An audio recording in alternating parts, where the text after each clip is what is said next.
கிறிஸ்துவுக்குள் அன்பான தேவஜனமே, உங்கள் அனைவருக்கும் ஆண்டவராகிய இயேசு கிறிஸ்து நாமத்தினாலே வாழ்த்துக்கள். இன்று நாம் மத்தேயு 24 அதிகாரத்திலே 23 வசனத்திலிருந்து தியானிக்க போகின்றோம். ஆண்டவராகிய இயேசு கிறிஸ்துவின் வருகை குறித்து இன்று நாம் தியானிப்போம்.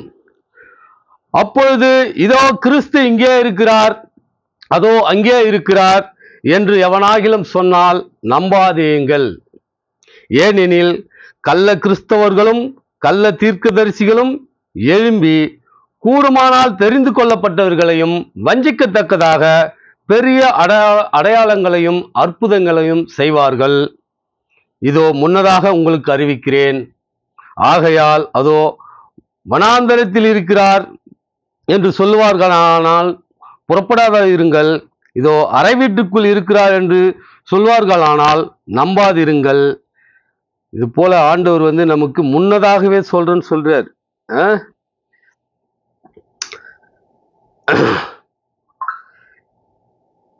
அந்நாட்களில் அப்பொழுது இதோ கிறிஸ்து இங்கே இருக்கிறார், அதோ அங்கே இருக்கிறார் என்று எவனாகிலும் சொன்னால் நம்பாதீங்கன்றார்.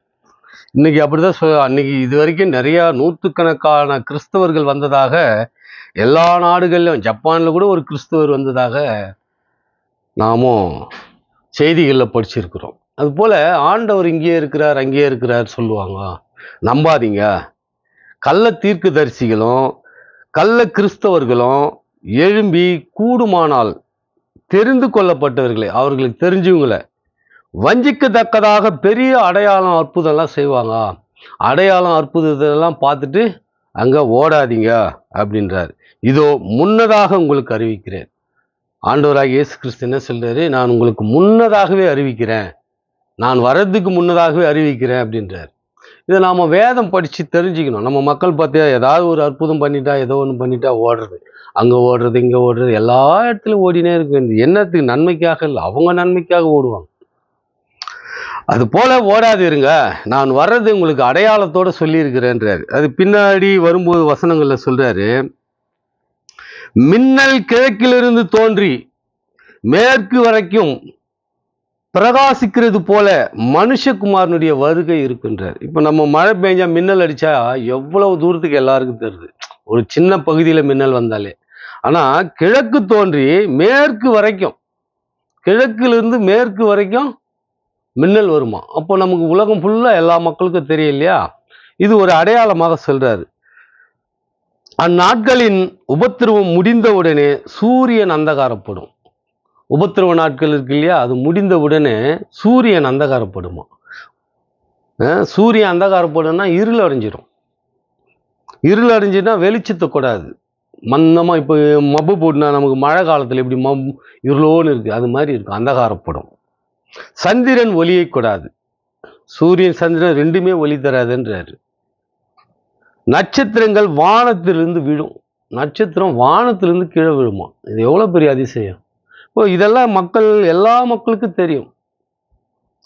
வானத்தின் சத்துவங்கள் அசைக்கப்படும், வானத்தில் உள்ள சத்துவங்கள் அசைக்கப்படுன்றார். அதாவது சூரியன் சந்திரன் நட்சத்திரங்கள் இதெல்லாம் அசைக்கப்படும், நட்சத்திரங்கள் கீழே விழுன்றாரு.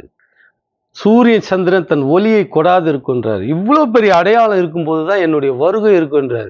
இவ்வளவு தெளிவாகவும் இவ்வளவு பகிரங்கமான ஒரு அடையாளம் இருக்கும்போது, ஆனா நம்ம மக்கள் பார்த்தீங்கன்னா சின்ன சின்ன விஷயத்துக்கெல்லாம் எங்க வேணா ஓடுறது அவங்க வாடிக்கையாகவே வச்சிருக்கிறாங்க. அதனால ஆண்டவர், நான் என் பேரை சொல்லி கள்ள தீர்க்கதரிசிகளும் கள்ள கிறிஸ்தவர்களும் அநேகர் பெருகுவாங்க, அடையாளம் அற்புதம் எல்லாம் செய்வாங்க, அதெல்லாம் நம்பி ஓடிக்கிட்டு இருக்காதீங்கன்னு இவ்வளவு தெளிவாக சொல்லும் போதே மக்கள் பார்த்தீங்கன்னா ஓடிக்கிட்டு தான் இருக்கிறாங்க. அப்போது மனுஷகுமாரனுடைய அடையாளம் வானத்தில் காணப்படும். ஆண்டவருடைய அடையாளமே வானத்தில் காணப்படுமா. அப்போது மனுஷகுமாரன் வல்லமையோடும் மிகுந்த மகிமையோடும் வானத்தின் மேகங்கள் மேல் வருகிறதை பூமியில் உள்ள சகல கோத்திரத்தாரம் கண்டு புலம்புவார்கள். சகல கோத்திரத்தாரம் கண்டு புலம்புவார்கள். புலம்புவார்கள்னா யார் புலம்புவாங்கன்னா, ஆண்டவரை அறியாதவங்க தான் புலம்புவாங்க. கிறிஸ்தவத்திலே கூட ஆண்டவரை முழுமையா அறியாம தெரிந்து கொள்ளாதவர்கள் தான் அப்படியே போட்டு புலம்புவாங்க. என்னன்னா, வேதம் பக்கத்திலே இருந்து நான் படிக்கல, ஆண்டவர் இங்க இருக்கிறாரு, இப்படி வருவாருன்னெல்லாம் வேதம் சொல்லி இருக்குது, அதை படிக்காததுனால என் வீட்டிலேயே எத்தனையோ வேதம் இருந்தது, ஆனால் படித்து ஆண்டவர் எப்படி வருவார்னு நான் இதுவரை தெரிஞ்சுக்காம போயிட்டேனே அப்படின்னு புலம்புவாங்க. புலம்புறதுன்னா எப்படி புலம்புவாங்கன்னா, எப்பவுமே நம்ம கையில் ஒன்று இருக்கும், அது நம்மளை விட்டு போயிடும். அப்போ அறிவில்லையே நான் எனக்கு கொஞ்சத்தில் விட்டுட்டேனே அப்படின்னு புலம்புறது தான். நம்மளோடு இருந்தே நம்மளை விட்டு போனதை வச்சு நம்ம புலம்புறோம் இல்லையா? அதே தான் ஆண்டவர் வேதத்தில் எப்போ வருவேன் எப்படி வருவேன்னு இவ்வளோ அடையாளங்கள் சொன்னபோது நாம் அதை கவனித்து படிக்காததுனாலையும் கேட்காததுனாலையும் அடையாளம், அற்புதம், ஆசீர்வாதம் அப்படின்னு நாம் அதையே நினச்சின்னு இருக்கிறதுனால ஆண்டவர் வருகையை நம்மளால் கணிக்க முடியாமல் போயிடுது. அதனால நாம் புலம்புவோம். அதை தான் சொல்கிறார், அநேக கோத்திரத்தாரும் புலம்புவார்கள். அதோ வனாந்தரத்தில் இருக்கிறார் என்று சொல்வார்களானால் புறப்படாதிருங்கள். வனாந்தரத்தில் இருக்கிறார்னா போகாத. இதோ அறை வீட்டுக்குள் இருக்கிறார் என்று சொல்வார்களானால் நம்பாதீங்க அப்படின்றார். நம்பாத, போவாத. அநேக கள்ள தீர்க்கதரிசிகள், கள்ள கிறிஸ்தவர்கள் எழும்பி என் நாமத்தினால அநேக எல்லாரும் வஞ்சிக்கத்தக்கதாக, தெரிந்து கொள்ளப்பட்டு வஞ்சிக்கத்தக்கதாக அற்புத அடையாளம்லாம் செய்வாங்க அப்படின்னு சொல்கிறாங்க. ஏன் இதெல்லாம் நம்ம சொல்கிறோம் அப்படின்னா, மக்கள் எச்சரிக்கையாக இருக்கணும். இன்றைக்கி ஆண்டவர் பெயரை சொல்லி அநேக கள்ள தீர்க்கதரிசிகளும் கிறிஸ்தவர்கள் எழும்பி இன்றைக்கி பார்த்தீங்கன்னா தவறான உபதேசம் செய்து ஆண்டவருடைய நாம மகிமையே இன்றைக்கி கேள்விக்குறியாக்கக்கூடிய ஒரு சூழலில் தான் இன்றைக்கி கிறிஸ்தவர்களே கொண்டு வந்து விட்டாங்க இல்லையா? ஏன்னா ஆண்டவர் செய்த அடையாளம் அற்புதம் எல்லாம் பார்த்தீங்கன்னா மிகப்பெரிய அடையாளம் அற்புதம். எல்லாமே செத்தவனை எழுப்பியிருக்காரு, குருடனை கண் திறந்திருக்காரு, கை கால் ஊனமானவங்களை எழுந்து துள்ளி குதிச்சு ஓடினான்னு வேதம் சொல்லுது. 40 வருடம் தன் தாயின் கர்ப்பத்திலே அவரு கை கால் ஏங்காதவராக இருந்திருக்காரு.